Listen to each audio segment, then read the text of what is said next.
comment analyser une tactique de jeu sans fond de jeu? Voilà la question que je vous pose. Bien le bonjour, Olympiens, Olympiennes. J'espère que vous allez bien. Bienvenue sur ma chaîne Sachi TV. Donc Sachi, passionnée supportrice de l'Olympique de Marseille, pour vous servir. Donc, si vous n'êtes pas abonné, allez-y, soutenez la chaîne. Vous verrez que voilà, ça fait déjà un bon mois que j'ai commencé, ça a du mal un peu à décoller en termes d'abonnés. Pour les shorts, ça va plutôt bien.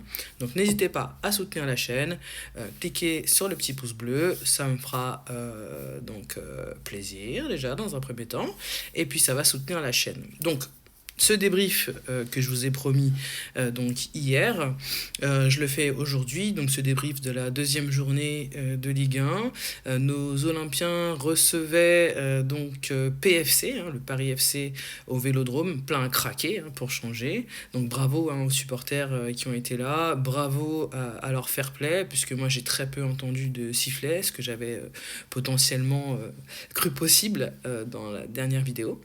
Donc bravo à eux. Alors, j'avoue que j'ai attendu, comme toujours, je vais toujours attendre avant de vous faire des débriefs à froid, mais je suis pas vraiment redescendu. Je suis toujours un petit peu ébahi par la négative, par plusieurs choses. Je sais pas par où commencer. Voilà, je sais pas par où commencer.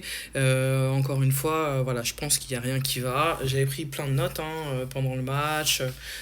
J'étais pleine de bonnes intentions pour parler tactique avec vous, mais même ça, j'ai du mal à savoir. Ou est-ce que c'est De Zerbi qui a demandé à ce que le jeu soit aussi attentiste, puisqu'on sait qu'il aime faire sortir les attaquants sur les défenseurs pour ensuite jouer en transition.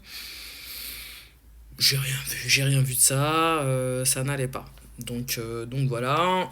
Est-ce qu'ils ont joué en 4-3-2-1 ou en 4-4-2? Vous avez vu quoi? Moi, personnellement, la première mi-temps, j'ai vu un 4-4-2. Avec Rouli dans les cages. On avait Riley, Ballardi, Murillo, Garcia. Juste au-dessus, on avait Højbjerg, Gomez. En piston, Greenwood, Weah.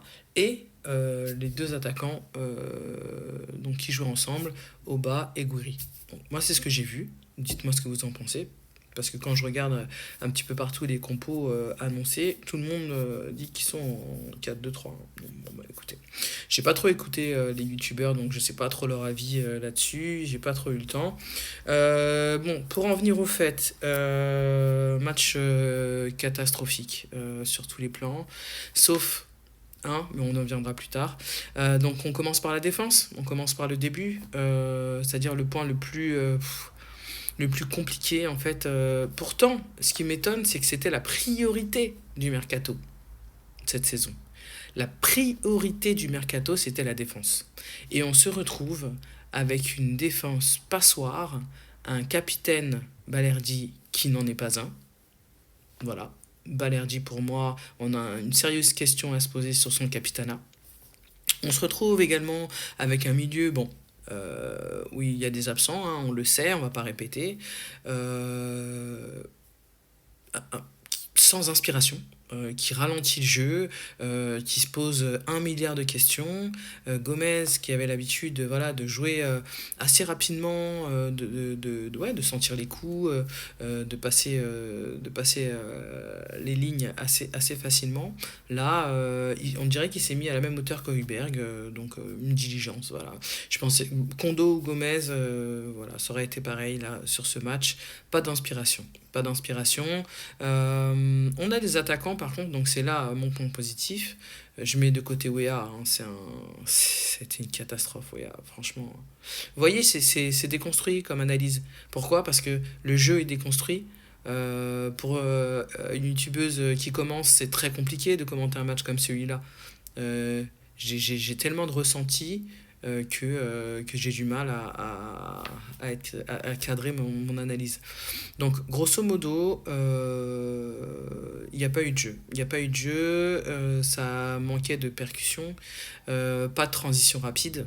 Donc on savait, en plus nous, amateurs, on savait que c'était ça hein, qu'il fallait faire hier, après le match contre Rennes, où on a eu un bloc bas, où voilà, on a dit qu'il fallait accélérer, il fallait que, même si le jeu de Deserbi, le fameux Deserbi Ball, demandait à ce qu'on attende pour passer les lignes, ben, ça marche pas.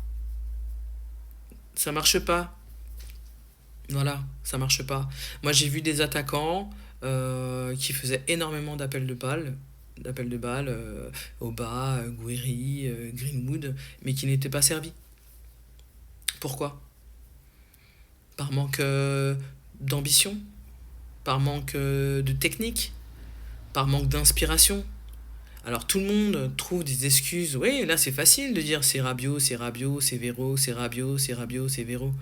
Mais c'est pas ça. Le ballon, c'est le ballon. À un moment donné, ces joueurs-là, ils savent, voilà, ils savent jouer au foot, ils font ça depuis Minot.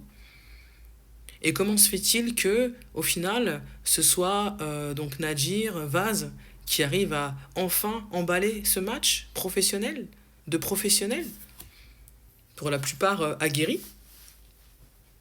Donc moi, j'ai deux soucis majeurs. Le capitanat de Balerdi. Voilà, je trouve que Balerdi n'a pas le mental, il n'est pas assez furieux. Et d'ailleurs, c'est Adil Rami qui l'a dit il y a une dizaine de jours, je crois, ou 15 jours. Il n'est pas assez furieux. Il ne donne pas assez de la voix. Il n'est pas assez méchant avec ses coéquipiers. Voilà. Et on a besoin, je pense, à l'OM d'un caractère fort en capitana. Vous voyez? Moi, Balerdi, je l'entends pas. Déjà, je l'ai pas vu, je le vois pas. Voilà. Et encore plus sur les replis, hein, puisque le deuxième but est pour lui. Mais je l'entends pas. Et le rôle d'un capitaine dans ce genre de contexte compliqué, c'est ça. Fédérer autour de la passion, autour de voilà l'envie. C'est lui. C'est lui le relais de Zerbi, de nous, supporters. Il doit pouvoir leur insuffler ça.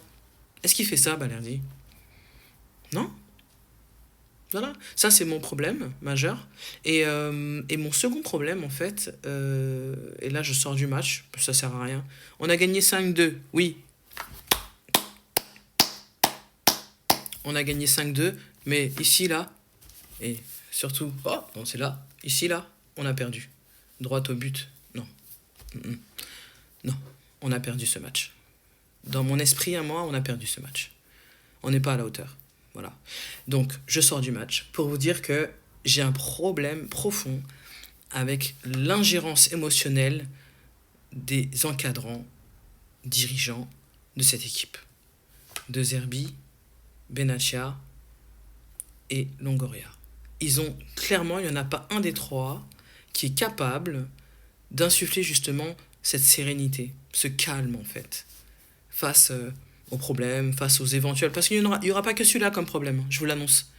Il n'y aura pas que ça. Hein. Il n'y aura pas que le problème Rabiot, Euro comme problème cette saison. Hein. Il y en aura d'autres. Alors qui va apporter cette sérénité, cette stabilité émotionnelle? Pourquoi tout le monde est en ingérence là-dedans? Répondez-moi, hein, franchement, j'aimerais bien avoir votre avis. Hein. Et d'ailleurs, je salue ma communauté sur TikTok qui échange beaucoup avec moi et ça j'adore. Vraiment, ça m'est d'une grande aide aussi pour faire des vidéos de format plus long. Merci à eux. Un petit bisou à eux. Et donc, du coup, voilà. Vous aussi, comme une YouTube, dites-moi ce que vous en pensez de ce que je vous dis là. Balerdi en capitaine, les cadres endormis, hein, le fait que nos dirigeants, nos encadrants soient en ingérence totale. Qu'est-ce qu'on fait? Voilà. Donc oui, je fais pas l'analyse du match. Lui, là, 4-4-2, 3-3. Non, ça sert à rien. J'ai pas envie, j'ai pas la force. Hier, j'avais l'anniversaire de ma fille. Ils étaient 11, hein, petits. Ils m'ont épuisé, d'accord? Eux, ils avaient la grinta, hein, je peux vous le dire. Donc voilà, dites-moi ce que vous en pensez. Et je compte sur vous. Abonnez-vous, donnez de la force à la chaîne, des petits likes, des petits pouces, des petits... Vous connaissez la chanson, ok? En tout cas, je compte sur vous, et moi, je vais continuer